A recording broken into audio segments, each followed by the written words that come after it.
ఈ సమయంలో రోగిగ్రస్తులుగా ఉన్న వారి కొరకు ప్రార్థించమని పరిశుద్ధాత్మ దేవుడు నన్ను ప్రేరేపించున్నారు. మీరు ఎక్కడున్నా సరే దయచేసి కళ్ళు మూసుకుని నాతో కలిసి చిన్ని ప్రార్థనలో ఏకీభవించండి. ప్రభు మీ ప్రతి అనారోగ్యమును స్వస్థపరుస్తారు. మహాపరిశుద్ధుడైన ప్రేమ కలిగిన మా తండ్రి ఏసియా దేవా, మరి ఇక్కడ ఎంతమంది అయితే అనారోగ్యములతో మరణకరమైనటువంటి రోగములతో బాధపడుచున్నారు, ఐగుప్తులకు వచ్చి ఏ అనారోగ్యమును నేను మీకు దరి చేరనీయను అని నువ్వు వాగ్దానం చేస్తున్నావు ప్రభు.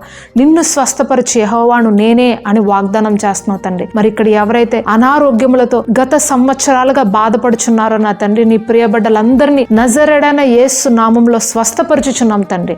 ఎవరైతే ప్రార్థనలో ఏకీభవిస్తున్నారో వారిపైన నీ యొక్క హస్తాన్ని పెట్టండి. నజరేడైన యేసు నామంలో వారి తల నుండి అరిపాదం వరకు కూడా ప్రతి గాయమును కట్టుచున్నాము యేసుక్రీస్తు అతి పరిశుద్ధ నామంలో. ఇప్పుడే స్వస్థత కలుగును గాక, ఇప్పుడే నెమ్మది సమాధానమును కలుగును గాక. యేసుక్రీస్తు అతి పరిశుద్ధ నామంలో అడిగి వేడుకొంచున్నాం పరమ తండ్రి, ఆమేన్.